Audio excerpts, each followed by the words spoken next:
Thank you everyone for joining us today. My name is Tammy Ogantona, and I am a third-year law student here at the University of Calgary Faculty of Law. I currently serve as the president of the University of Calgary's chapter of the Black Law Students Association of Canada. And we are so excited to have you all here today for our first speaker in our AI and Race speaker series in collaboration with the University of Calgary Faculty of Law and the Alberta Civil Liberties Research Centre. Before we get started, I want to acknowledge the University of Calgary is located on the traditional territories of the Blackfoot, Tsuut'ina, and Stoney Nakoda Nations, which consist of the Chiniki, Bearspaw, and Goodstoney First Nations. These lands are also the home of the Métis Nation of Alberta, Region 3, and we recognize the contributions of all Indigenous peoples in shaping and enriching this land. The University of Calgary Faculty of Law is committed to addressing the legacy by fostering a relationship of respect and reconciliation with Indigenous communities. This includes challenging the systems of colonialism, racism, and discrimination. We stand in solidarity with the Indigenous peoples of these lands, working towards a future where mutual respect, understanding, and the restoration of broken promises are central to our collective journey. As we engage in continued learning today, we honor the ongoing relationship between Indigenous peoples and their traditional territories. We commit to building respectful and meaningful partnerships with Indigenous communities in our work and fostering an environment of understanding and reconciliation. We are so honored today to have Calvin Lawrence here with us to lead an important and thought-provoking discussion on the intersection of artificial intelligence and systemic racism. In his book, Hidden in White Sight, How AI Empowers and Deepens Systemic Racism, Calvin reveals the hidden truths behind technology, which shapes so much of our everyday lives and its disproportionate impact on communities of color. This conversation is critical, especially in today's age. And I hope you join me today with engaging meaningfully with the content, as well as asking some questions during our Q&A. I want to start by introducing our interim dean, Dean Evar Oshinebo. Dean Oshinebo joined the University of Calgary's Faculty of Law in 2013. In his first year, he won the prestigious Students' Union Teaching Excellence Award, a rare honor for any professor, reflecting his strong commitment to student success. His dedication to teaching was further recognized in 2017 when he received the Faculty of Graduate Studies Great Supervisor Award. Before joining the University of Calgary, Dean Oshinebo was a tenured associate professor at the University of Manitoba's Faculty of Law, where he won several awards, including the University of Manitoba Faculty Association Merit Award for Excellence in Teaching. In addition to his academic career, Dean Oshinebo practiced law in Nigeria, specializing in corporate and commercial litigation. He also served as deputy editor for prominent legal publications, including the Supreme Court of Nigeria Law Reports and the Nigerian Weekly Law Reports. I now call on Dean Oshinebo to give us a few words.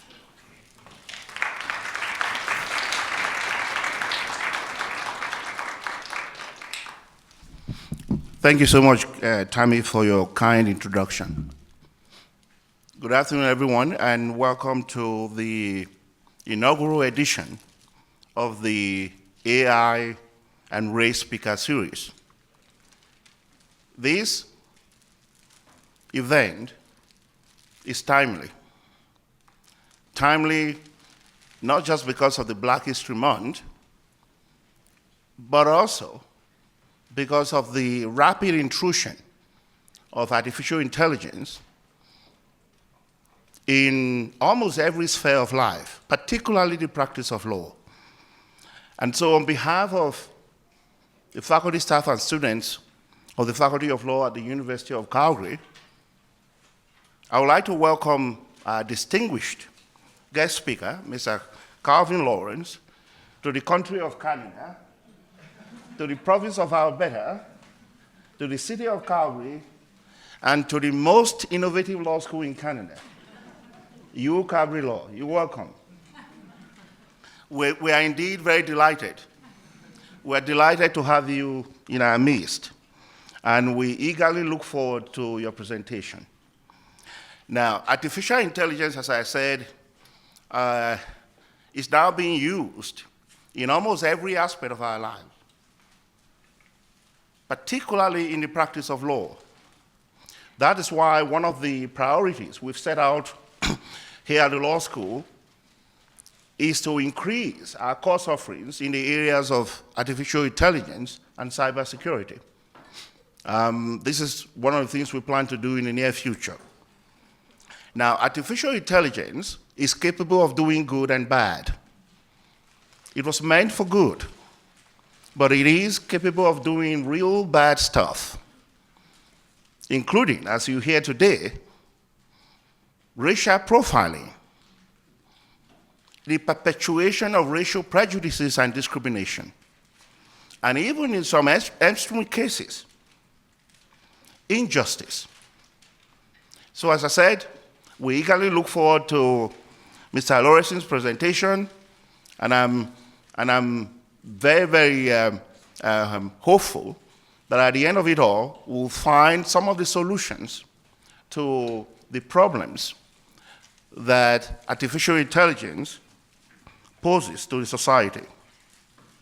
Now, I would like to thank Professor Gideon Christian. This was entirely his idea, and it is so fitting because this event is being organized in commemoration of the Black History Month. In my experience, as a Black professor here at the law school, this is the first formal event that marks the Black History Month. My hope is that it is only the beginning of many such events. So, Professor Gideon, from all of us, we thank you. I also want to thank Peter Dow for organizing this event. As I always say to Peter, Peter is the foundation of this law school when it comes to events. He knows how to organize events, as you can tell from the surroundings. I also would like to thank Tammy Oguntana for assisting to organize this event. As well, my gratitude goes to the Black Law Students Association based here at the U of C. As I said, my hope is that this is the beginning of many more of these types of events during the Black History Month. So with that said, I would like to give the microphone back to Tammy to continue with the event. Thank you all so much.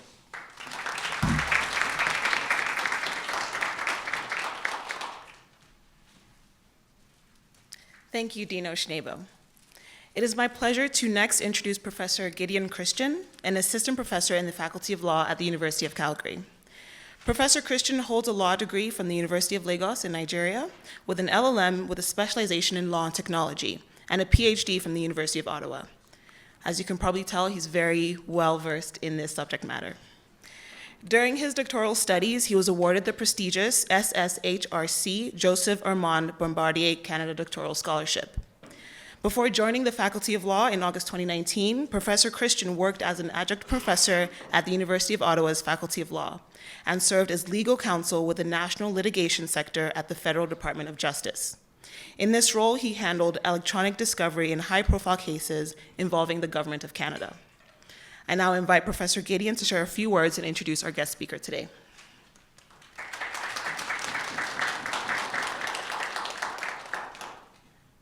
Thank you very much, Tammy, for the introduction, and good afternoon, everyone, and welcome to the inaugural AI and Race Speaker Series in commemoration of the Black History Month. It's Black History Month. As we celebrate the achievements of Black people and people of color, it is also very important to raise concerns about the threat AI or artificial intelligence poses to Black people. This is a serious threat that the society has been reluctant to confront. For many years now, many people of color, including our guest speaker here today, have been warning about racial bias in artificial intelligence technology. Their concerns have struggled to gain significant attention. In fact, Temnit Gabru, a software engineer, was fired from Google for raising concerns about AI bias. Now, in contrast, when several wealthy tech executives, including former Google executive and recent Nobel Prize winner Geoffrey Hinton, published an open ad in summer of 2023 warning of AI's potential global threat. Their concern gained significant media attention. In fact, in an interview with CNN, Hinton downplayed the concern raised by Gabriel with regards to AI barriers, stating that Gabriel's concerns were less existential than those raised by him and other wealthy tech executives. Now, try to imagine this scenario. In the middle of winter, in February, your house is on fire. You pick up the phone and call 911, and the emergency responder tells you that all the fire service officers are currently in a meeting strategizing how to respond to a potential wildfire next summer, and that takes precedence over your current house fire. How will you feel? That is exactly the threat AI poses to Black people today. The immediate risk AI poses to people of color has received less attention than the theoretical threat posed by AI, as has been emphasized by many top AI researchers. Now, let me post another scenario too. Assuming you read the news media, what race will you associate with the following individuals in that coverage? 1, an individual was falsely arrested as a result of false identification by an AI facial recognition technology. 2, an individual in the criminal justice system has their risk overstated by an AI recidivism risk assessment tool. 3, a job applicant was wrongly screened out of the recruitment process on the basis of their race by an AI tool. 4, an otherwise qualified mortgage applicant had their loan application declined by an AI tool on the basis of their race or proxies of race. What race will you associate these individuals? In each of these cases above, it is most likely that the individual in question will either be a Black person or a person of color. Mind you, these are minority groups in North America, not the majority. So as we celebrate the Black History Month, it is important that we draw attention to the risk AI poses to the people of color. The capacity of this technology to subtly reverse the years or many years of progress that we have made in terms of racial justice and equity cannot and should not be underestimated. And this is the reason why we launched the AI and Race Speakers Series. It is our hope that every year in February, during Black History Month, we will invite an expert in this field as a speaker to the faculty here to discuss this issue. So I want to thank you, Mr. Lawrence, for accepting our invitation to be the inaugural speaker. I want to thank my co-host, the University of Calgary Black Law Student Association, the Alberta Civil Liberties Research Center, housed here in the faculty, Calgary AI. I also want to thank the University of Calgary for the University Excellence Research Chair Award, which has made it possible for me to organize this speaker series. Most importantly, I want to thank you, the MVP, the most valuable participants, for taking time off your busy schedule to join us here today, either in person or virtually.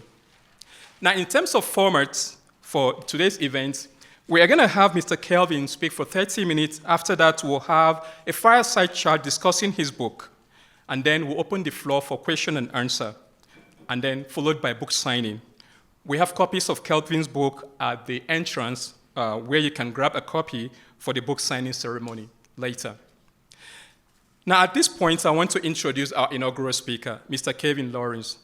Kevin obtained his bachelor's degree in computer science in 1990 and a master's degree in computer science and artificial intelligence in 1992, both degrees from Clark Atlanta University.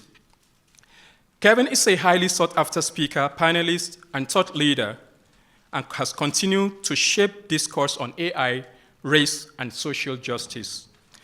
He is a distinguished leader and global advocate for ethical and responsible AI. As the Chief Technology Officer for IBM Responsible AI Global Markets, Kevin played and has played a pivotal role in shaping AI governance, ethical innovation, and international AI policy.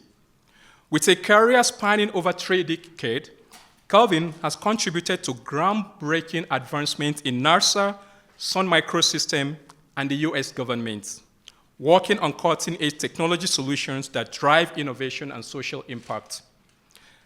Kelvin is also or hold the prestigious title of Distinguished Engineer at IBM, a distinguished title granted only to a select few of IBM's extensive technical workforce. With over 30 technology patents, Kevin has earned recognition as one of the top global executives focused on AI. He has been featured on C-SPAN, CNN, The New York Post, LA Times, and The Black Enterprise, sharing critical insights on AI, ethics, and racial equity in technology. Beyond corporate leadership, Kevin is also a passionate advocate for diversity, equity, and inclusion. Furthering his commitment to fostering AI literacy and inclusion, he founded the AI for Black Kids Foundation, a non-profit dedicated to empowering underrepresented youths with education and opportunities in artificial intelligence. Kevin, we are indeed honored and privileged to welcome you to the inaugural AI and Race Speakers Series at the University of Calgary. May I please invite you to share with us your expertise and vision for a more equitable AI-driven future.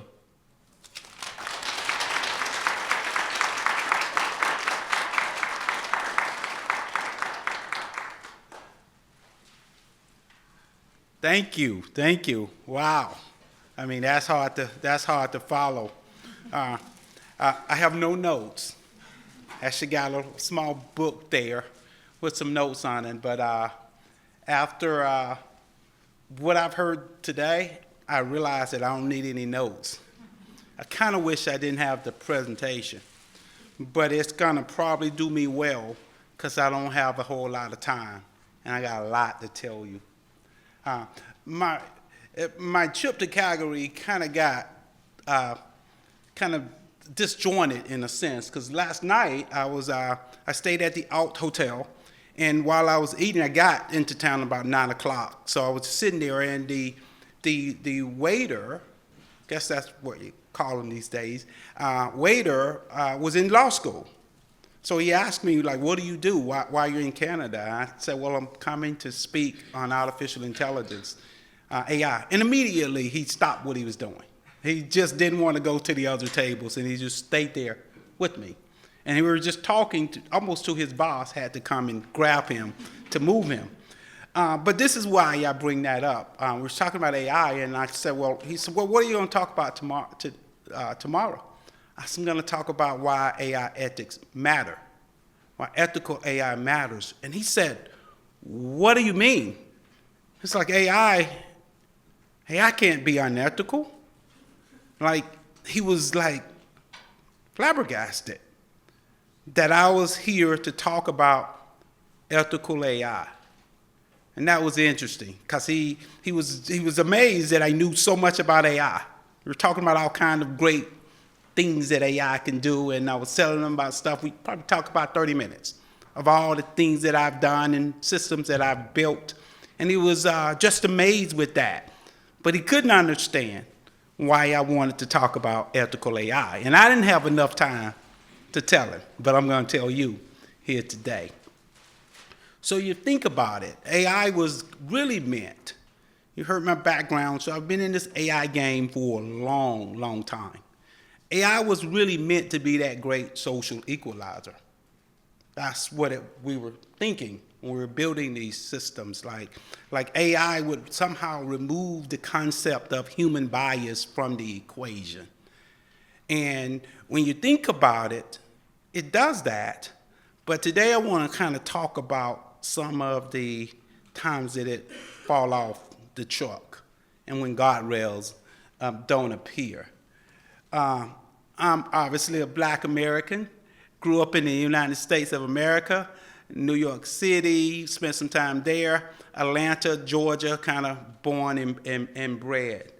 But you think about for a black man, a black person in the United States, we have a whole long history of dealing with the inequities of race, right?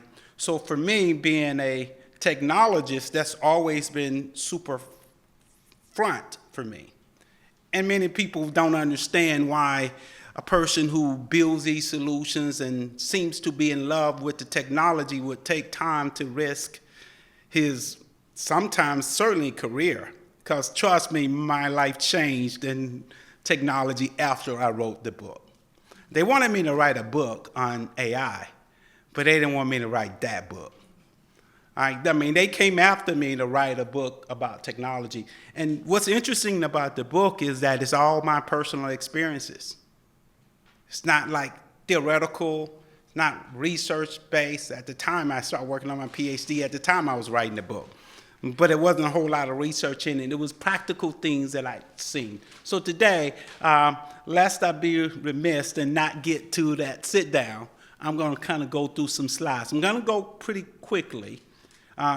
Hopefully you can kind of follow me along. Let's see, can I get this thing to work? I might need some help because I'm hitting the button and it's not moving.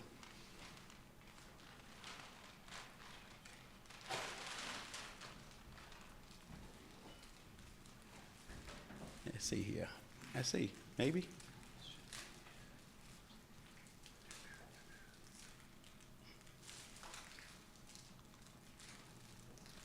Maybe I won't have to do the presentation. No. All right, cool. So I'm going to keep going. I'm going to keep going. So when you think about it, I say on the back of the book that systemic racism exists in our culture. Oh, he's going to bring it back. So I'm going to stay on track. That way I can keep us on time, because if I start talking, I'm going to be talking for a while. Let's see, can I go? Oh, here we go. Systemic racism is embedded in our culture, not just our data. I want you to think about that for a second, because that's what the young man last night, he didn't really understand it. He couldn't really feel that. He couldn't empathize, if you will. He could, but his mind wouldn't kind of go there, that something could go wrong for some group of people. So I challenge you today, as we go through this conversation, to at least while you're in the room here, get your minds there. Like, put this hat on for me. So I want to start with a definition, because you're going to hear 15,000 definitions of AI. But this is a human definition that I promise you, if you can get your arms around this one, then you can wear the hat that I ask you to wear today. Artificial intelligence is the science of making machines that can think, judge, and reason like humans. So it mimics human behavior. That's why you see large language models like ChatGPT and DeepSeek, you get excited, because it's just doing stuff that you don't want to do. If you're an 8th grader and you don't want to do your project, you can get AI to think, judge, and reason like you. It's the same thing no matter where you go, whether it's alone or whether it's trying to get into a college. It's basically augmenting human behavior, and if you're not careful, it'll replace human behavior, because we're kind of lazy. If you do it for us a bunch of times, it's like, well, I'm going to wait for a while and I'll have to do that paper because I can get ChatGPT to write it for me. So AI is not capable of an original thought. Get your arms around that. It is not capable. So everything it does, it learns from us. So it learns from what it's fed, and it learns from you. Now that's different from all the other technologies that we have. Most people in my background, other than AI, they'll know me as a Java guy. So what makes Java and C++ and all these real cool languages that we technologists built that you didn't really care about, you didn't get that excited about Java and these other object-oriented languages, is that AI has the capacity to adapt, learn, and adjust to new situations without being explicitly programmed to do so. So new stimuli comes in and AI can change. And you'll see it with large language models and ChatGPTs and others that AI also has the ability to create new content without you asking it. So from scratch, that's what ChatGPT kind of do for you, create new text. But AI can also do more than text. It can create new images. That's why you see issues with some of the rappers who are out there where, you know, I can take 12,000 of your songs, push it in a model, and create a new song that you didn't write that sounds just like the ones that you did. So I can steal your work. That's just the nature of AI. So I'm going to kind of break it down in a little easy manner for you. The jelly bean example. Anybody show of hands heard about the jelly bean example? Good. I was hoping nobody raised their hand. So I have a bag of jelly beans, and I have 95 black jelly beans, and I have 5 white jelly beans. And I shake them up, and I close my eyes, and I pick a jelly bean out of the bag. It's kind of math, right? 95% chance I'm going to pick a black one out, right? That's not, you really have to be a thought leader to kind of get that, right? So how does this apply to AI? It actually is AI, because this is how AI works. Let's look at some of the things that I got here, right? So let's imagine this. I'm actually going to move on this one, because I want to try to get to the front, if that's okay. So let's imagine that the bag of jelly beans represents data and goes back to one of the examples that my good friend Gideon said, that now the data is predicting, it's an AI predictive policing system, and it's trained on the data. So this time I'm going to predict which jelly bean is most likely to commit a crime and when the crime will be committed. So every jelly bean is a person, and I'm about to randomly arrest one. Now, I know this is true because I build lots of these type systems. Lots of them. Matter of fact, I was just at a client in Atlanta where we're building it based on this premise. And the client doesn't understand any of this. They're police officers. Their job is to solve crime as fast as they can. But this is the reality of it. So let's keep going here, right? So predictive policing systems work like this. Like, they don't make decisions out of thin air. They learn from past crime data. So let's just say this predictive algorithm was trained on crime data for 20 years of arrest. So the black beans are 20 years. I got 20 years of black jelly beans in the bag. And now I have to predict who's gonna commit a crime by pulling the black bean.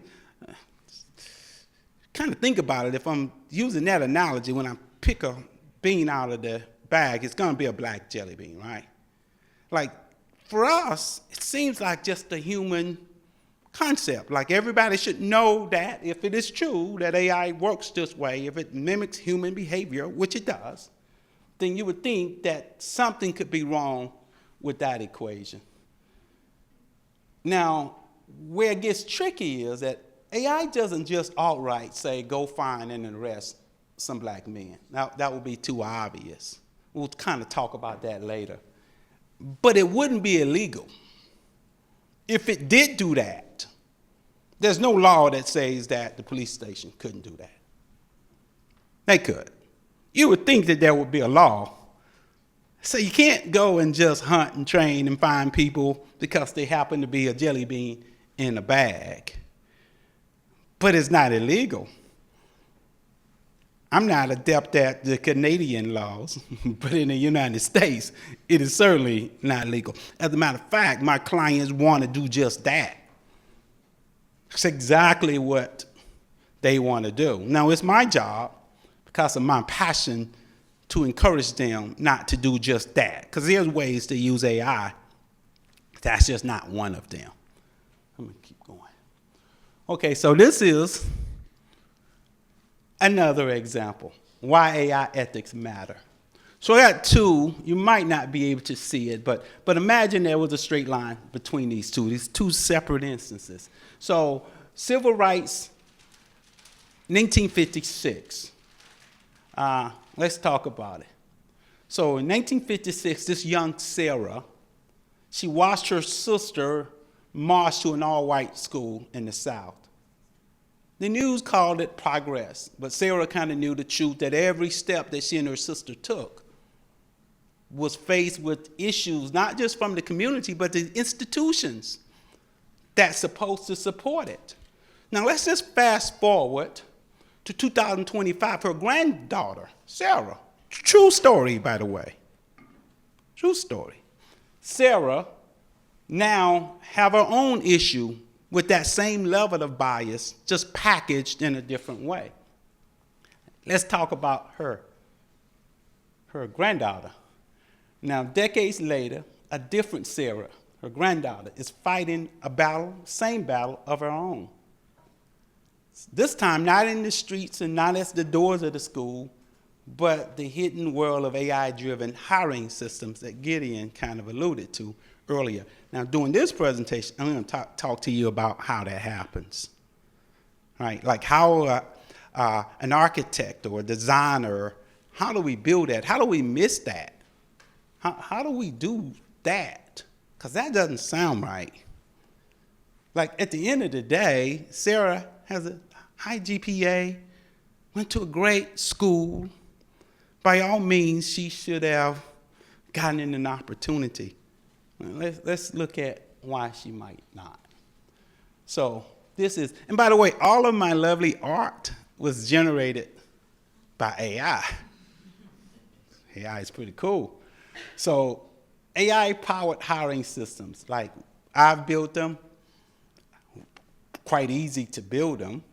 So in this case, we're going to systematically disadvantage this candidate just because she went to an HBCU. Like, you would think that that would be hard to do. It is not. You don't have to say AI, if she goes, you don't have to filter out, per se, by HBCUs. Like the jelly bean slide, that would be too obvious. Although, even if you did, it wouldn't be illegal. So let's just kind of look at some of the things, right? So this is kind of what would go into an AI algorithm that I would build. So you take her educational rankings, like what internships she's had, what does she make on the SAT score, her zip codes. Think about that, right? Your zip code, like where you live. I can almost kind of tell, at least in the US, by your zip code, whether you're black or white.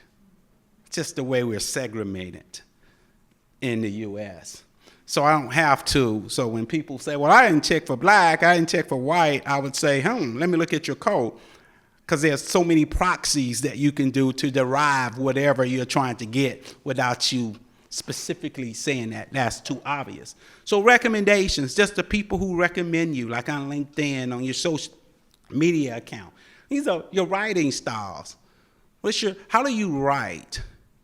Like especially in segregated environments like in the US, your writing style kind of depends on where you grew up. So can I kind of tell maybe you went to an HBCU school and I kind of don't want you to work for me? Your Greek affiliations. Kind of, I ain't asked you your race just yet.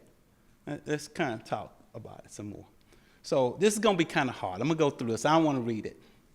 So AI is trained on hiring trends. So if you went to a live elite school or a predominantly white institution, it assigns a lower score to graduates from universities. It's pretty easy. Like if I'm building this code, most of these algorithms are scoring algorithms. Everything I'm going to talk to you about today are scoring algorithms. So I can score you based upon whatever. So I can give you a high score if you go to a predominantly white school. I can give you a low score. And it's a black box that you would not know that I've done that. You would not know. It's kind of like you trying to understand how a doorknob works. You don't know the internal workings of the doorknob. You just know you open it and you close it. That, too, is a black box. So I'm going to go through, like, your networks. We've gone through all of them. But just look at them. I talked about the zip code. Your extracurricular stuff. Like things that you participate in. So, these are like basic things that we check for when we go and, like, per se, this is not racist. Just stuff that we do that unintentionally might end up being racist. Let's look at kind of these 10 unconscious hiring biases. Has nothing to do with AI. Has nothing to do with AI. This is kind of like just basic bias against hiring that will keep you from getting a job. These are 10. But all of them can be injected into my model. Every one of them, because AI follows our lead. We said earlier, I gave you the definition. Right? It mimics human behavior. It's the science of making machines that think, judge, and learn like humans. So if a human has these 10 issues, possibly, one would think that maybe, just maybe, AI have some of the same. Right? So let's look at this example. This is a real example. Real example. This is an example my team developed. So I want you to imagine a jailer or a police station here in Calgary. They bring me in to build an application. They have this noble idea that the jails are overcrowded, and I want to use AI to predict who's most likely to be a non-violent or reoccurring offender, and I want to let them out. Sound pretty novel to me. So the way it works is that the AI algorithm every month would recommend, say, the top 10 people based on some criteria to let out, and some judge would ultimately make the decisions. But most of the time, they're going to go by what the AI tell them to do, right? So in this case, let's just say the algorithm is using the arrest concept. With AI, we have weighted predictors. We got a lot of things we predict on, but the weight of one will drive the outcome. So in this case, say the team decided that, you know what, we're going to use the idea of the arrest record. So the guy on the right, or my left, basically has been arrested 3 times. All right? And the guy on the right, he's been arrested 10 times. So the algorithm that was built was, okay, how long you've been arrested, how many times you've been arrested is a weighted, right? So if you've been arrested 10 times, you don't deserve to get out. Certainly not before somebody who's been arrested 3 times. Well, okay, hold for a second. That don't sound right to me. Initially, that don't sound right.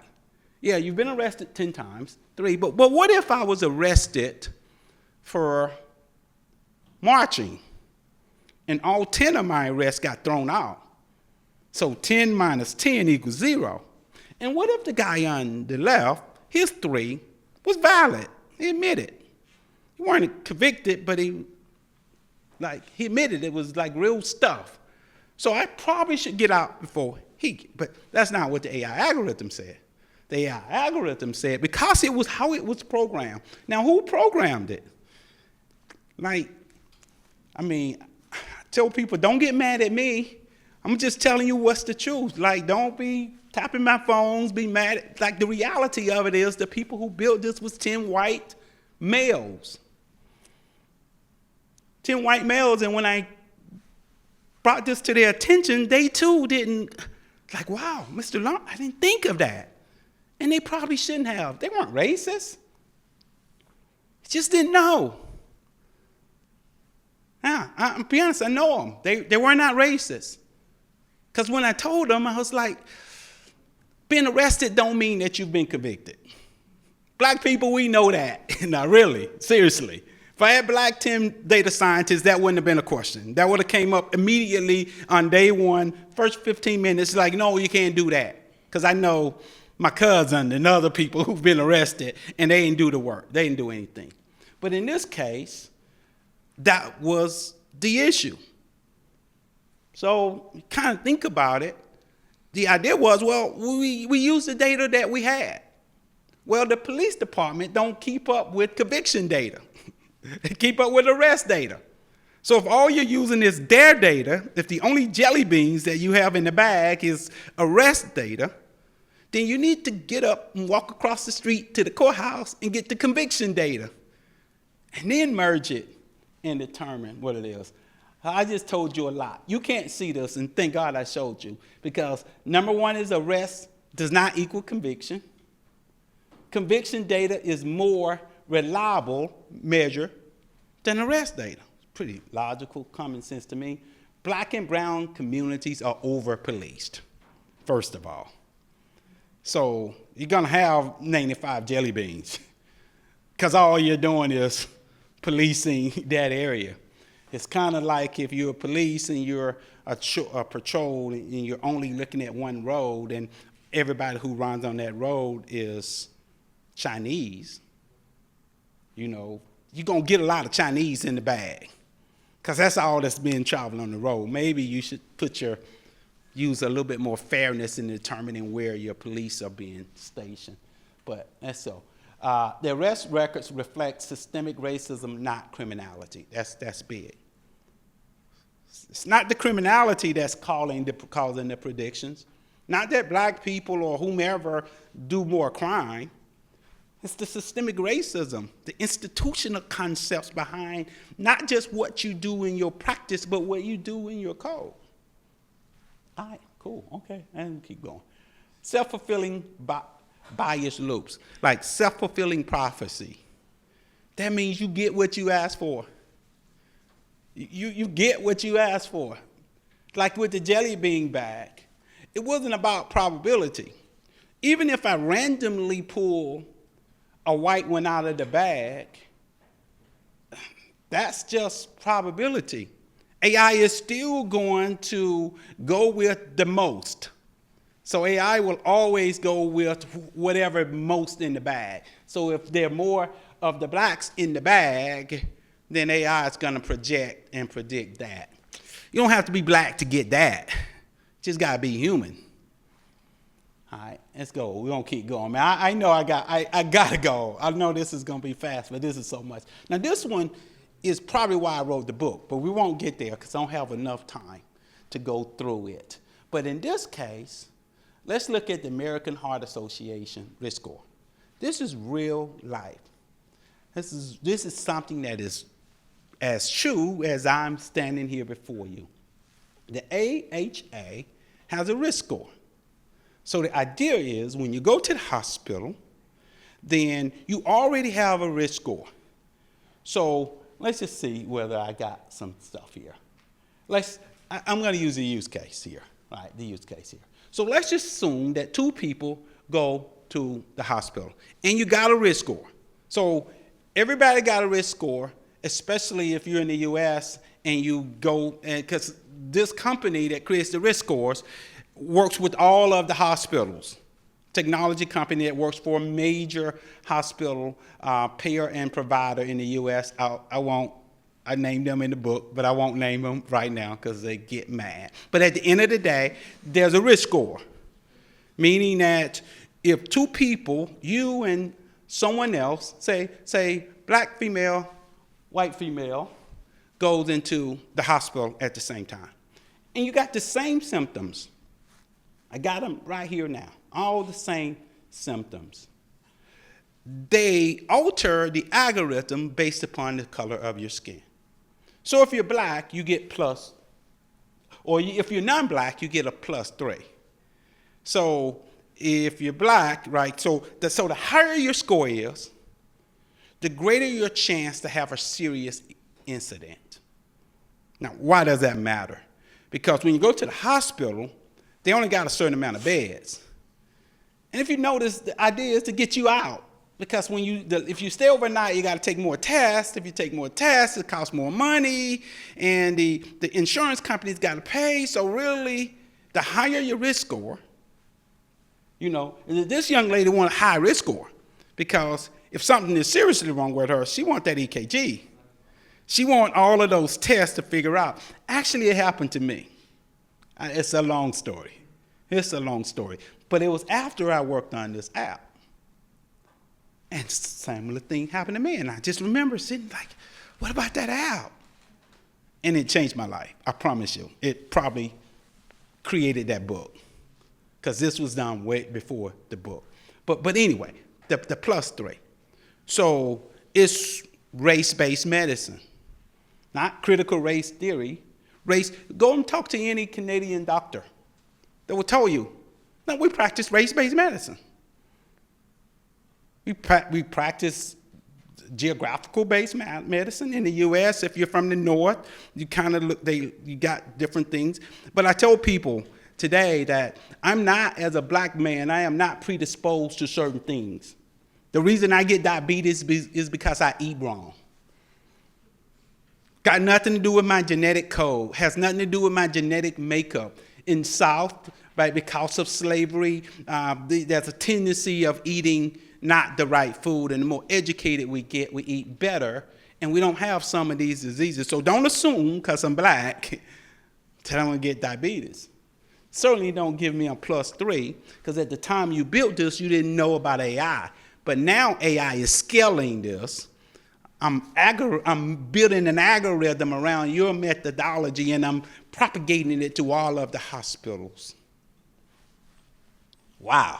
So the black patient got 15 points, and the non-black patient got 18 points because of this +3. So when both of them go to the hospital, you get to go home. You might be excited about that, but you probably should have stayed overnight, did those extra tests. Your dad or your mama or your cousin. So don't say I didn't tell you.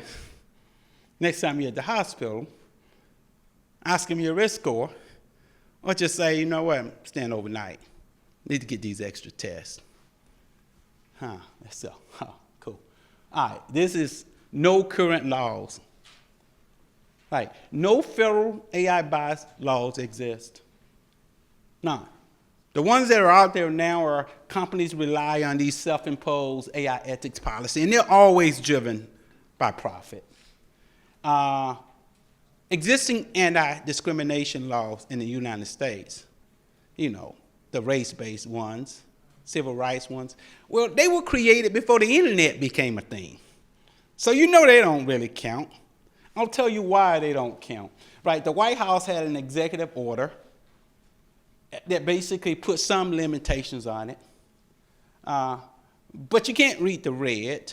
But this was just my kind of underhand slap at my political conscience, because when our new president got into office, one of the first executive orders that he rescinded was this one about AI.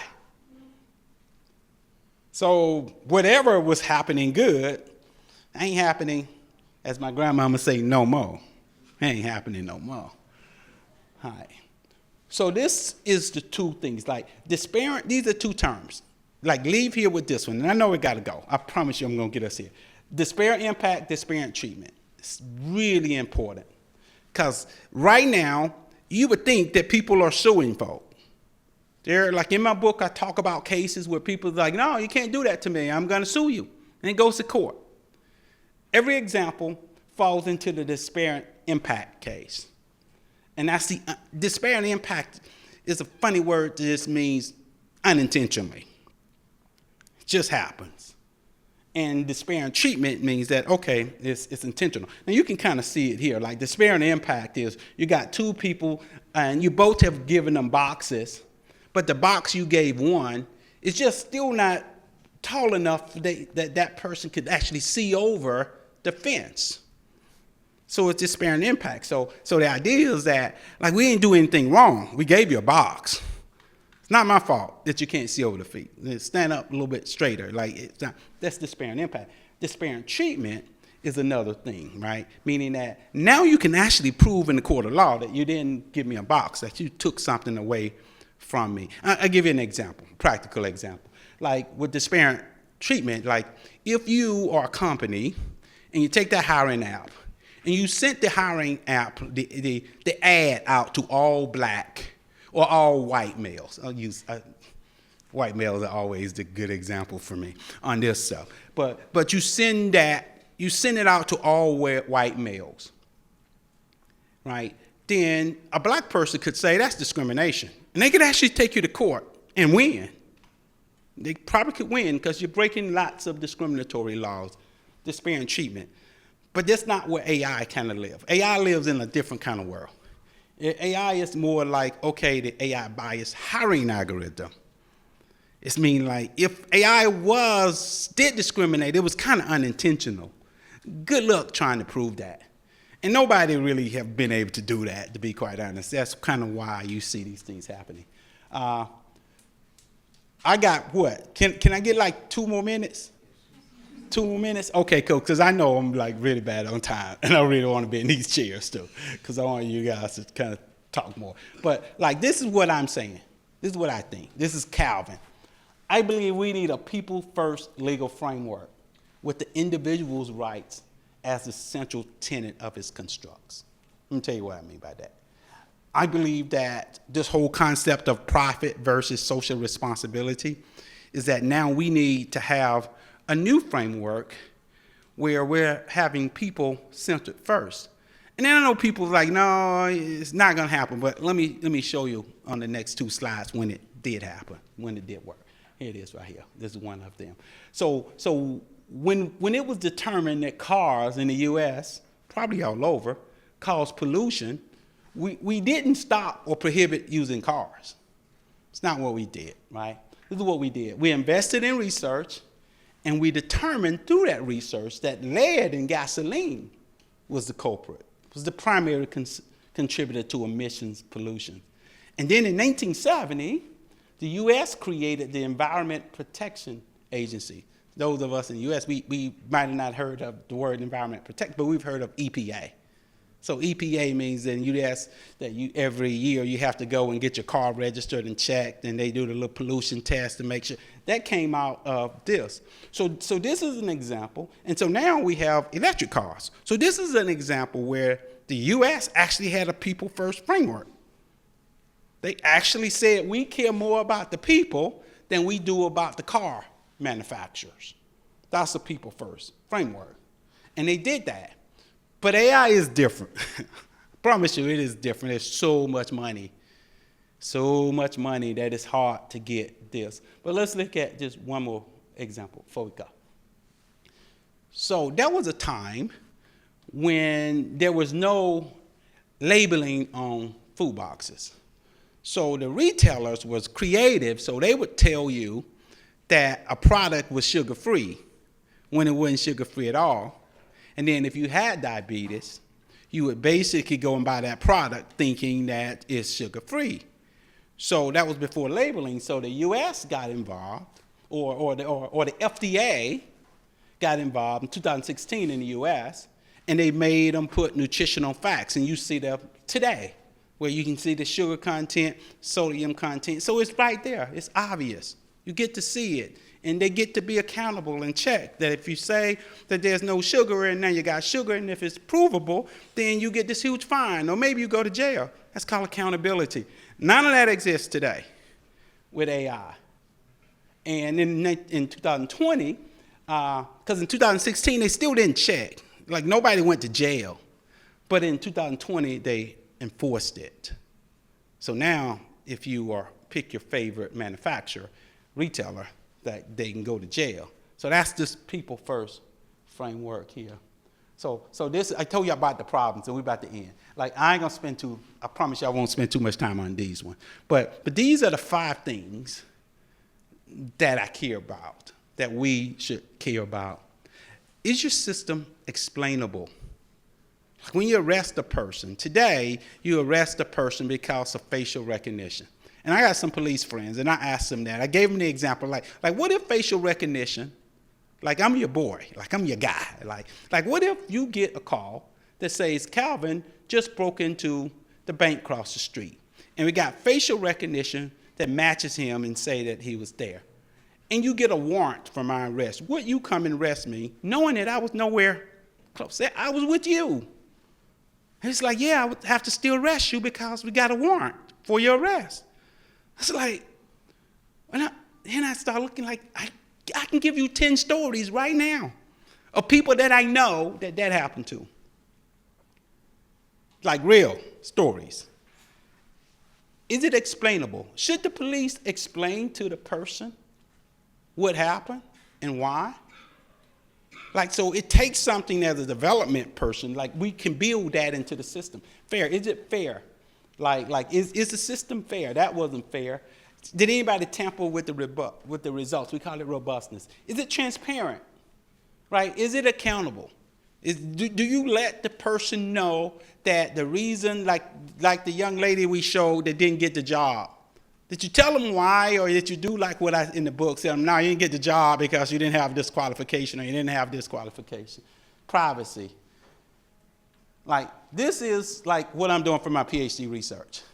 This is kind of like my research is really all about empathy-driven models and context-aware models on top of that, meaning that you got to have feedback from the community. You got to have historical socioeconomic data. You have to bring in other components into the process if you want to truly determine the things. Today we do none of that. Ending, like who will shape the future? The arc of the moral universe is long, but it bends toward justice. That's Dr. Martin Luther King Jr. Now, think about it. Like any good iron worker knows that metal doesn't bend from the outside in. It builds from the inside. It gets hot on the insides, and it makes it malleable, and you can bend it. So heat plus resistance is transformation. The arc of justice doesn't bend by itself. It takes you. Takes me. That's why I do what I do. At the extent of next time I come back, I probably won't have that IBM title on it. It'll be just me, right? Like that's what we're talking about here. But you gotta do that if you want this arc to bend, because there's so much money into not doing these things. To do these, you gotta pay for those things. It prolongs projects. It makes projects cost more. The profit margin is lower, but you gotta do it. This is the call to action. You can't see it. I have to do a better job, but it really takes you. That's the call. Like this, that's it. I'm done. Like I took all the time. I'm sorry. I am really sorry, but I wanted to get that. Was that helpful? Absolutely. I got you. Thank you so much, Kevin. Have your seat, please. That was a great presentation. So now it's time to talk about Kelvin's book. And before we go into this conversation, maybe the first question I want to ask you is this. How did you get into AI? Wow, that's a really good question. I mean, and it was all about money for me, of all people, right? I was trying to get my master's degree in 1992, so I'm old. Trying to get my master's degree, and I did not have money. And NASA had this fellowship program, but in order to do it, you had to work in this new space called AI. And I didn't want to do it because I thought I was way too cool back then to be considered a nerd, because I thought that was kind of nerdish, robotic kind of stuff. I didn't want to do it, but I didn't have a choice. So anyway, I got that. I went there. I'm glad I did. And then I had to commit to NASA for at least 3 years after I got that. And then that job was just really about a lot of AI stuff. It was different than kind of the same tenets, but it was kind of different theoretically than kind of the stuff that we are doing today. But at its core, it was. That's how I got in it. Okay, the reason why I asked that question is because as of 1992, I don't know anybody who knows anything about AI. So that was a very long time ago. Now, coming to the book, the first time I heard about this book, it was when you were interviewed in CNN by Isabella Rosales in CNN. She was covering news about a black 7-month pregnant woman who was wrongly arrested because of misidentification by facial recognition technology. So she happened to interview you in that particular news, and then, of course, made reference to your book. Watching that interview, there was something you said that stuck with me, and that was the fact that you said you wrote this book out of guilt, right? Now, I'm not a Catholic priest. I'm not good in extracting confession from people, but I would try to see if I could get that out from you. What exactly was that guilt that drove you to write this book? Yeah, that was, it wasn't as emotional as it was then as it is now, because now it's quite emotional, because it was guilt, right? For me, like you would think I worked in this space and around this space, that I would have had some type of foresight in being able to see what's kind of going on, but that's not the way I grew up. I kind of grew up in an impoverished environment, so first person to go to college in my whole area. So, like, you had to do what you had to do to keep your job. It was just a job thing. And we, like, back then, all we did was go and ask a client, what do you want to do? So we dealt with functional and non-functional requirements. And we built that. And we didn't really we didn't bring our spirits and our souls to work with us. It just wasn't allowed. And it just couldn't do it back in my generation. Right, so you somehow get blocked off on really what reality was. So it was after some things that happened with that medical condition that I mentioned, I started getting this epiphany. And it was guilt. It was like then George Floyd, the issue in America came out, and I'm looking like, dude, like you probably had something to do with that. Like, really? Like you pretty much, you didn't have anything to do with that. But the reality of it is many of these situations you know now that you see, you probably could have said something faster or quicker. The guilt was really, there was nobody else in the room. Most of the time it was just me in the room, so they didn't create a safe space for you to be able to communicate and to be able to say, hey, look, you can't do that. Well, I live in that safe space today, right? So thank God I live in that space today. You know, this actually brings me to page 67 of your book. One thing I like about this book is the fact that this is not theoretical. You have real life example, personal example, as well as those of friends and family. On page 67, you narrated an incident. You were in Vegas. You attended a conference in Vegas. Amazing conversation. The audience asked you a question and you answered, and they were super happy with you and your presentation. Then everyone left the room. One white gentleman was in that hall and approached you. And this is what he said. I'll read from your book. I didn't appreciate the S that you just shared in your presentation.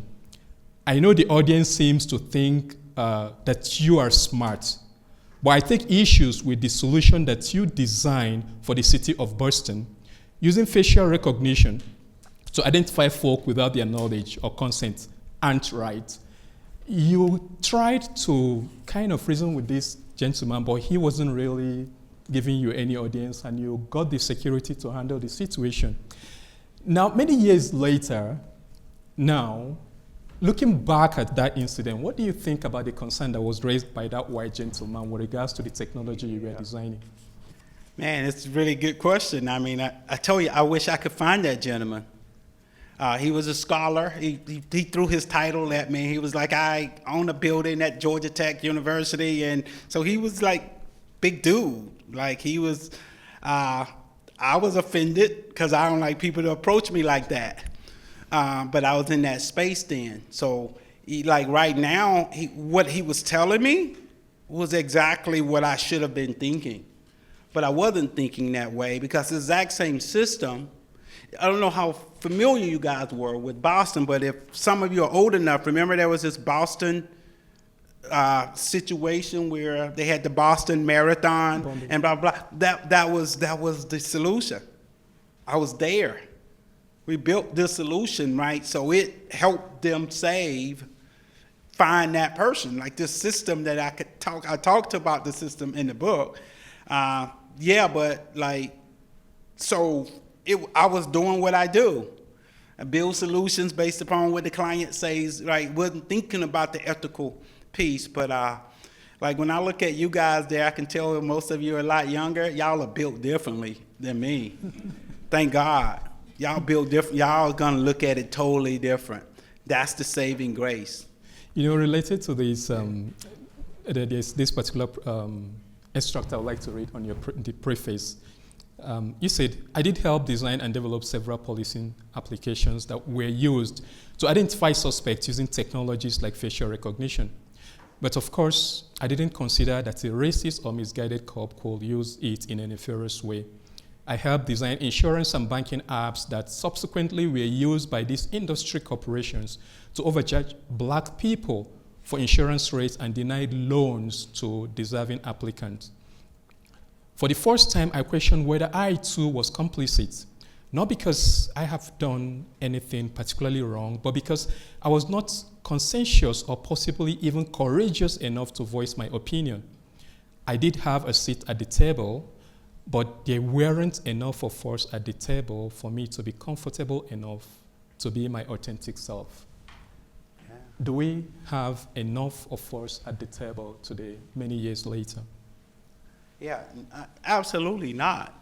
I think that is the issue, and it's kind of why I have chosen to speak out, and which is why I started on that exact same interview, he said, after the cameras went off, Isabel Sabalas, she asked me, she said, what's next? She said, I don't see a lot of you. Like, why don't I see a lot of you who are working for the Googles and others, and my friend Timnit, who you mentioned, her experience is totally different from mine. She was more in research. I'm practical. I'm building these systems. So, like, there were very few. So she asked me, Elizabeth asked me, what's next? What's new? And immediately I said, we need to work with the kids. So I came out and started the nonprofit AI for Black Kids. And by the way, all the profit from the book that I get goes to this nonprofit. Like, I receive not a dime from this book, never have, never spent a penny from all the books that's been sold. Now, the publisher, they do what they do, but for me, it was for what you just said. I struggle with STEM programs today, because if they worked, in my mind, we should have more. Unless people are just overtly racist, or we're not training people well enough to the extent of it. I know I could talk to you straight about my proof points for that as I've gone through these workshops with this camp, and people who've been wanting to give me money, and they want me to water down the curricula and build little cool robots and stuff. Like, nah. I want them to build what we saw today. I want a 7th grader, an 8th grader to build what we just talked about today. And we did a camp this summer in Atlanta, Georgia with 40 kids. We might do one in Toronto. I would love to do one here, but we're going to do one in Lagos. We're doing them all over. And the idea behind them, these 40 students, they built the same solutions that we built at IBM. I got the partners, and they blew it away, 6th, 7th, and 8th graders. So I concluded that either we're not as smart as we say we are, or they're much more smart than we think and we give them credit for, because they built differently. Long-winded way of saying no, I don't think so. Okay, let me quickly move on to the introduction. And another real-life example, you were in an airport, you went to use the washroom. After using the washroom, you tried to activate the auto soap dispenser, but it wasn't activating. You had to activate it manually. What has the color of your skin got to do with the inoperability of that auto dispenser at the airport? Oh, it has everything to do with it. It's really all about the data that is being trained upon, as well as the algorithmic bias in it, right? If you kind of look at how it works, it's typically this sensor at the end of it, and the sensor is basically tuned to reflect light. And the object that it reflects, like your hand or whatever you put it, the light bounces off of that, sends a message back to the sensor, and then it triggers the water, right? That's the way it works. All of them work that way. And then, so the question is not necessarily in the deficiency of the faucet. You have to train it to understand what a black, and then make the adjustments, if you think about it, based upon what it sees. So with black skin, because the melatonin in our skin, we absorb light, so you don't get that bounce back. So what faucets and the makers do, they adjust for that. And they're not adjusting for you and I. Because the people, how do you adjust for it? You train it. You give it a lot of images of hands. And then it becomes trained like all the other algorithms to determine this is what a hand looks like. It looks like this, so I don't have to adjust. Well, if all of the hands in the jelly bean bag is white hands, then it doesn't do the adjustment. You see it now with your cameras. I don't know about you guys, but as a person of color, we always have to find our way going to the light because we don't want our pictures to be dark, right? Whereas Google came out with Google Chrome, the first thing they said is now you don't have to do that. That was the last week, about 3 years ago, they said that. But they've been building phones for like 15 years. They didn't make that adjustment 15 years ago. So they proved the point that by default, our skin color, because of our melatonin, don't reflect light. You don't need Calvin to tell you that. That's just research. So you have to adjust for that. Yeah. Thanks, Kelvin. Yet another personal experience. In chapter 2, you just left a restaurant in downtown Atlanta after dinner. You were driving home in your 2 weeks old, brand new, expensive Mercedes. Yeah. And just before you got into the highway, passing through a community, you had a flat tire. You pulled over, called for emergency roadside assistance, and immediately after making that call, you saw blue light blinking behind you. Should be very happy the roadside assistance has arrived, yeah. Right? Yeah, absolutely. Was that the roadside assistant you were expecting? Yeah, it was not roadside assistance. I thought it was the Mercedes roadside assistance, but before I could actually even think, there were 3 police cars behind me. And we looked up, and there was in clear sight a predictive policing sign that was just right over my head. And it kind of hit me, and that's that guilt too, right? Because, I mean, built lots of these systems, just don't think or didn't think. God really has a funny way. He has a funny sense of humor. Because I was there, and when I got there, he immediately thought I was a drug dealer. Just immediately. Like, you're driving this car, you're here, you just left a business meeting, it's 9:30.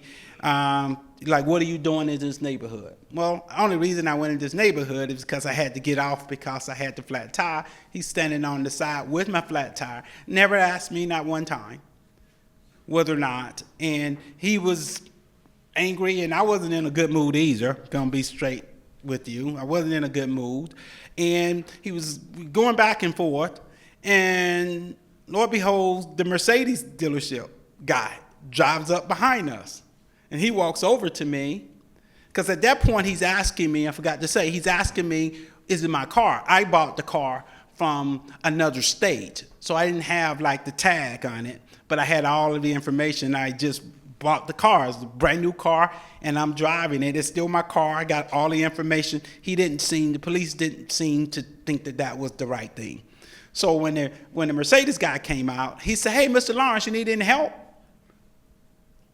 If not for that, we would have probably had some problems. So now this is the aspect of that incident, that incident that's of special interest to us here. Here you have a police predictive tool, an AI predictive policing tool, which has already mapped this particular area as area where the next crime is likely going to occur. So that is AI prediction, and of course that makes the police deploy resources to that particular area. And here you are, a black man with a brand new Mercedes, suddenly in that same spot where AI has predicted that the next crime is going to occur. What a coincidence. Yeah, it's kind of weird. And as a matter of fact, my PhD is on this topic, right? So around the same time as the book, I started writing, about a year before writing the book. And during my studies, I realized what is happening there, because most of these systems are not built from scratch. Even the ones that we built on top of other projects. So there's these products out there, like Predpol is one of them. Predpol has most in the U.S., they probably have a dominant role in the system. So they bring a whole stack to do predictive policing. The methodology that they use is that they use this methodology that is common in theoretical circles that compares predicting where an earthquake would happen to how crime would happen. So if you do the research, you'll see that that's the basis of most predictive applications, even here in Canada, is that when an earthquake happens or a natural disaster happens, then it pockets other places. So they put a circle around an area and say, hey, if some crime is in this area, 2 miles down the road, it's probably going to be in that area. It's a flawed premise that I disputed in my research, is that because we as humans are not like research. We're not like earthquakes.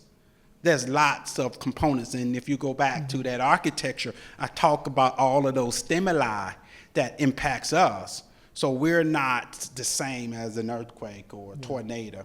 So anyways. Yeah, and you know what makes this predictive policing stuff particularly concerning to us as Black people and people of color is the fact that the data used to train these AI tools are data from over-policed Black and brown community, right? So when you use this to biased data, the jellyfish example, to train this AI tool, it's definitely going to predict that the next crime is going to be in that Black or brown community.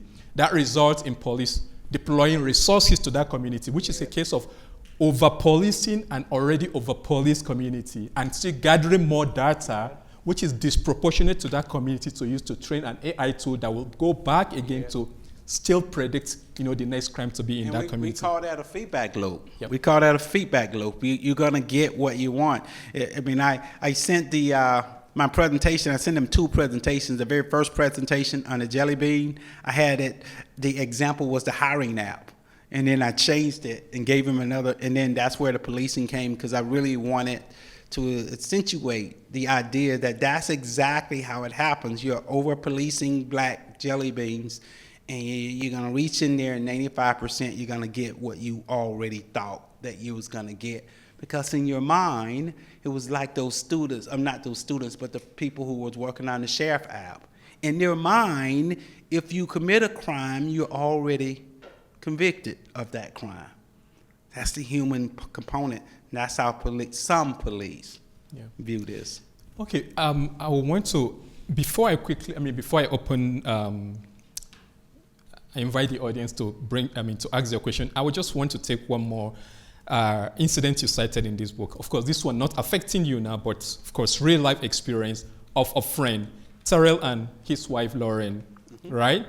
They wanted to live the American dream, getting their first home. They've seen their first home, $390,000. Both couple, highly educated with degrees from Spelman and Morehouse College in Atlanta. They already have more than they need for the down payments. They had excellent credit. They earn roughly 6 figures salary each.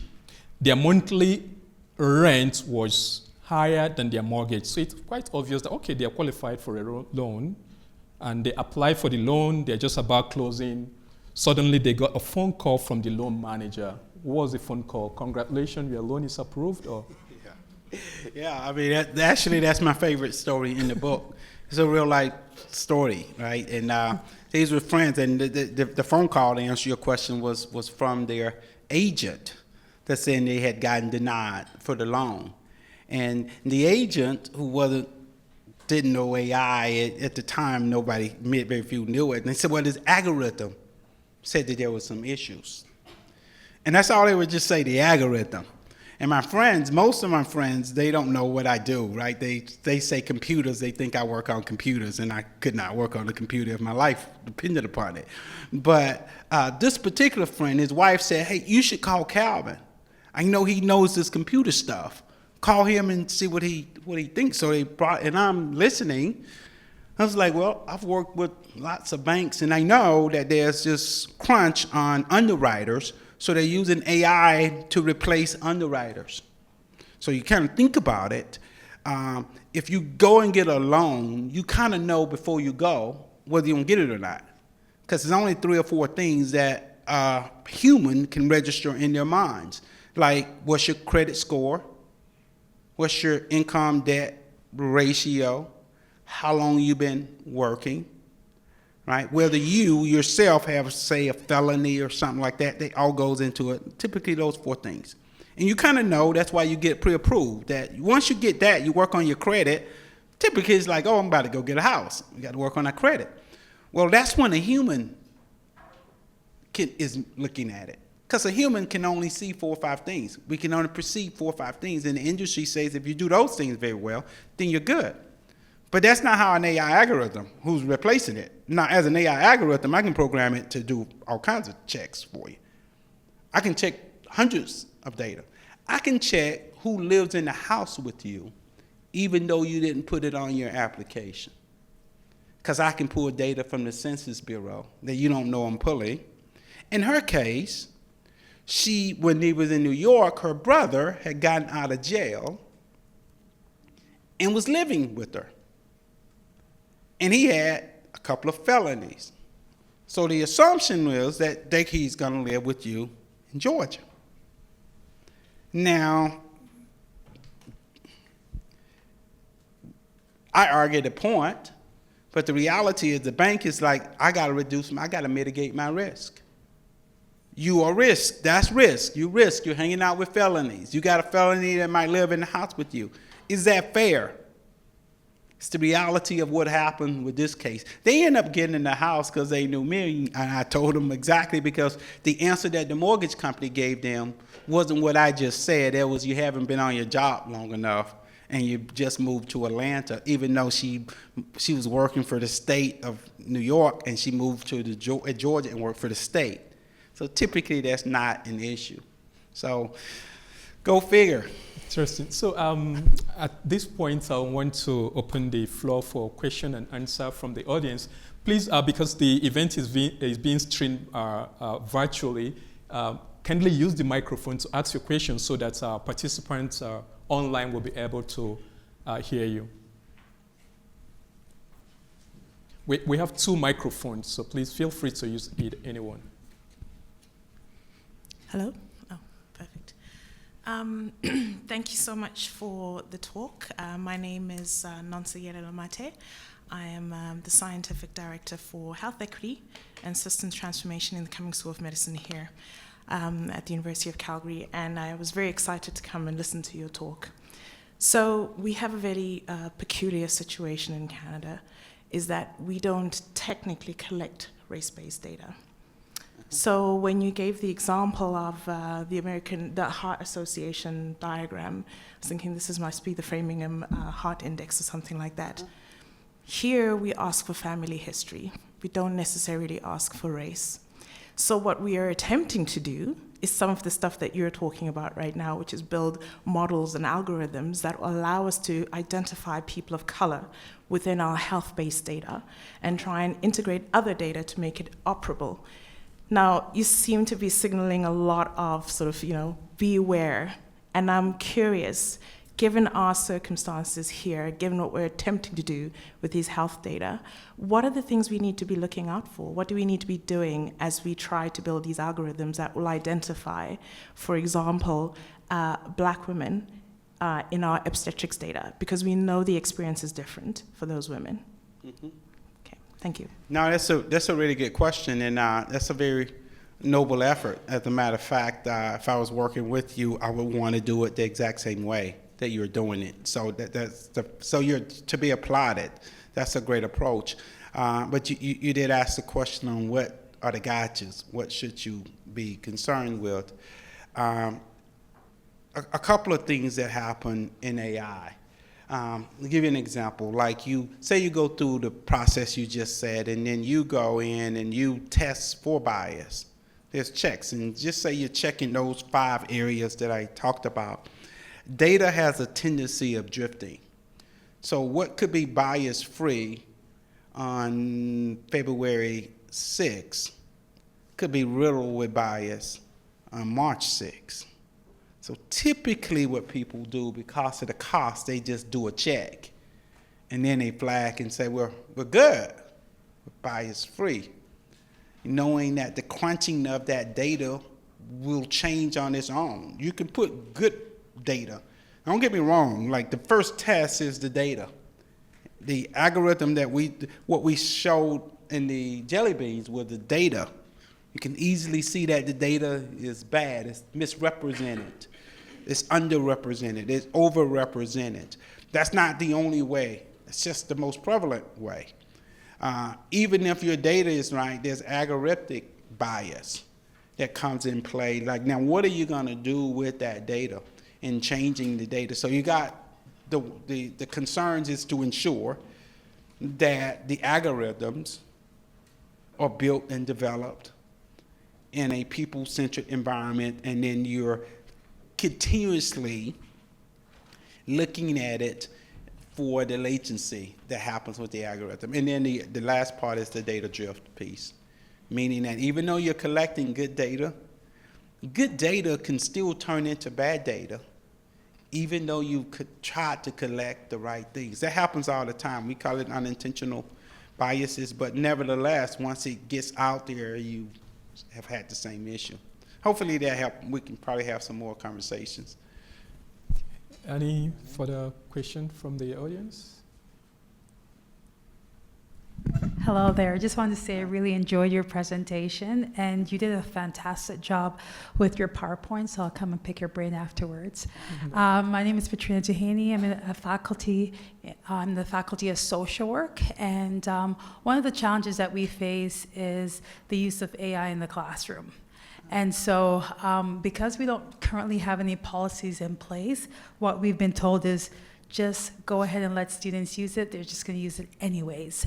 And so ethically, if students have an AI write their paper, I know there are tons of students in the room, but just want to know, as a professor, some of the challenges that we face is that if a student is writing their paper using AI, what are some recommendations do you have for instructors in the classroom on how to support students? Because we want them to be better writers, but we also want them to put their work into it, right, in terms of going through the process. And so I wanted to know what recommendations you would have for an instructor who's struggling in the classroom with really grading those papers. And it's quite evident that AI was used, but there's nothing really from a university standpoint or departmental standpoint to really circumvent that. And that's a difficult one. I work with a lot of schools, particularly in the U.S., on this conversation, because initially, it has changed. Initially, it was you can't use ChatGPT at all. And then superintendents, I was having meetings with them, and it's like, oh, help us understand how best to use ChatGPT. And you kind of think about it, the idea behind ChatGPT was really meant to be a research tool. That was the power of it, to allow you to research quicker, to have facts. But then on that chart, when I defined what AI is, which is not necessarily just ChatGPT, ChatGPT is just an app of AI, right? AI is, so the idea is AI is not capable of an original thought, but you as a student, you are. Even myself, and I've always been a good writer. I've always prided myself, even as a kid, that I could write, because I can envision the user and I could write very well. It was always a strength of mine. So I could do speeches when I was young simply because I could write a good speech. In ChatGPT, I had to catch myself because now I have ChatGPT write it for me, come up with a thought, and then I quickly determined the same way I would with a kid is like, it's not as good as me. My authenticity, like my view, my point of view, my perspective on this topic, ChatGPT can never do it. Because it's not capable of being the original me. It's not capable of an original thought. And I create original thoughts as a 7-year-old all the time. And some of them are good and some of them are bad, but they're all authentic. And so for me, to your question, I just believe that we have to incent them With kids, you have to incent them. That's how you get them to do anything. You incent them to use it as a tool. And what lots of superintendents are doing is like, oh, just use it. We'll figure out whether, and we know you're going to use it anyway, so just use it. The papers aren't as good. They might be grammatically correct. They would be, grammatically. But who says grammatics is the right thing? Do you understand what the child is saying?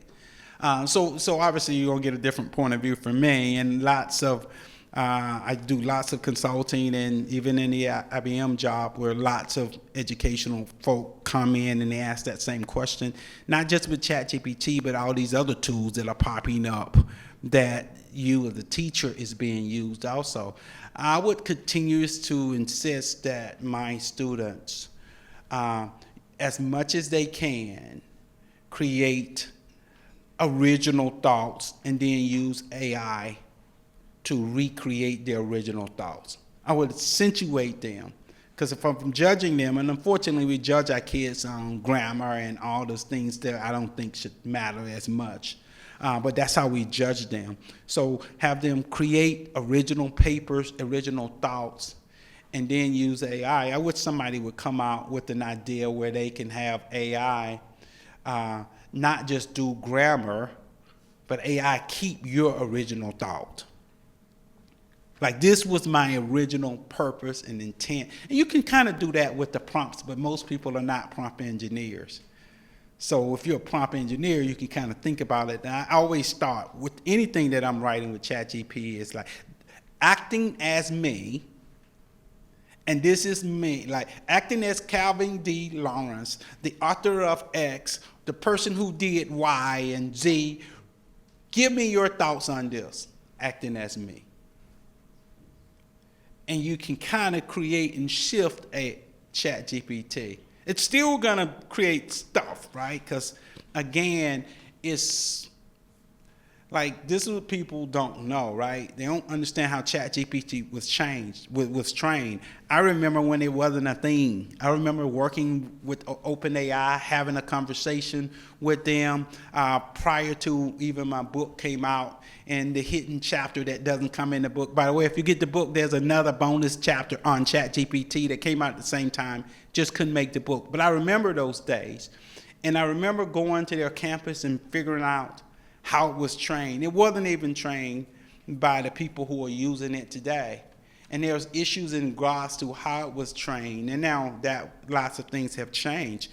Not to say it's bad, because it's not. As a matter of fact, it's a great, great tool. But the reality of it is that we have to make sure that our kids is continuously their authentic selves. Because that's where the value is. If you're a black kid, you're authentically black. If you're a Chinese kid, you're authentically Chinese. If you're a white kid, you're authentically white. It's okay. It is okay to be authentically you. You're not bad. You're not racist. You're not wrong.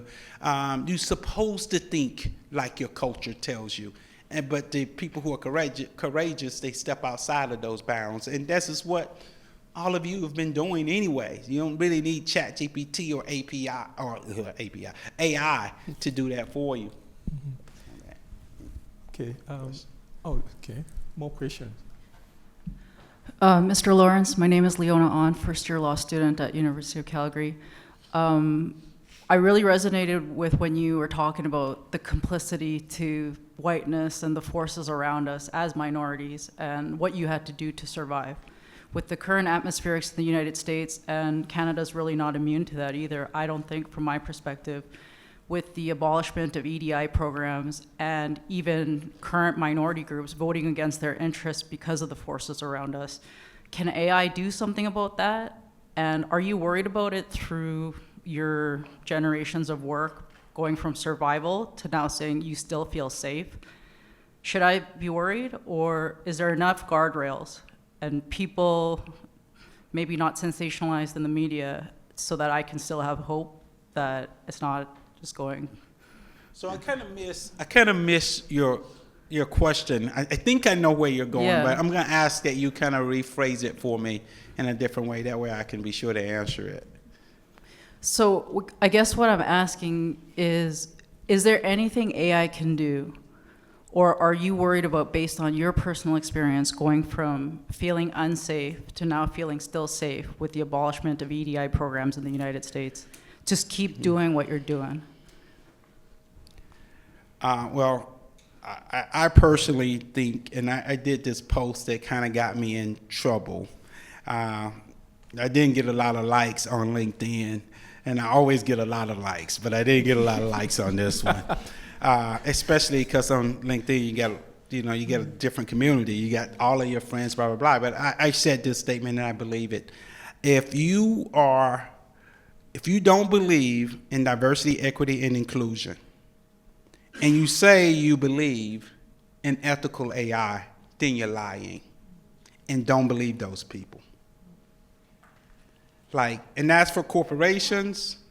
That's for friends. I got plenty of friends who serve on boards of ethical AI, but they're the first that says that you don't need that box that I showed. You don't need, in order to see above, you don't need that box to step up.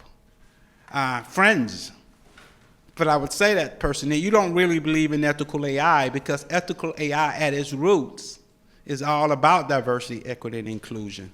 Because otherwise you will unintentionally do things when you don't have voices.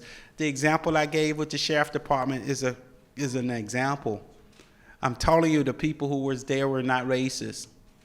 They were good people. I programmed them. They are ethically sound. It was just their point of view.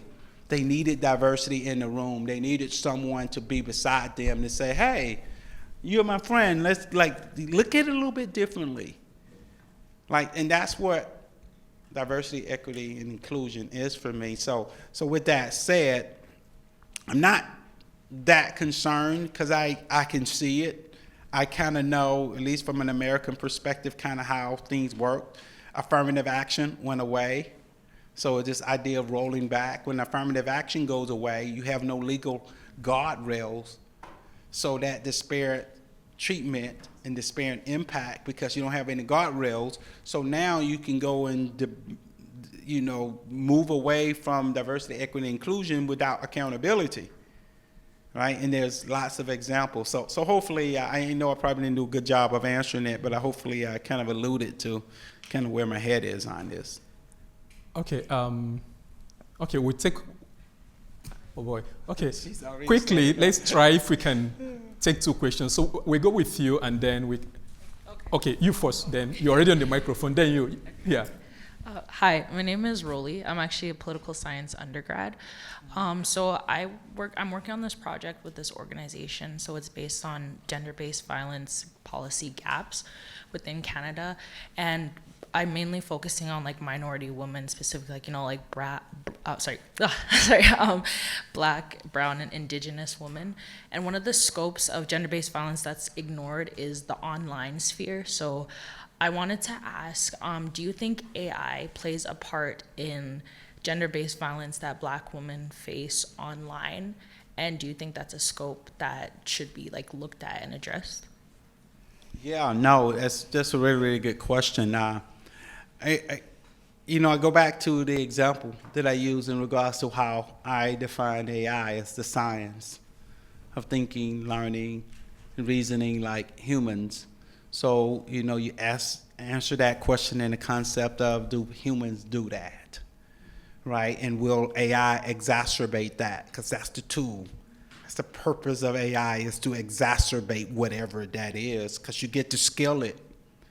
You get to scale it, right? So even online, you get to scale online, right? Even with one person or some group of people, you have a message and it resonates within that group.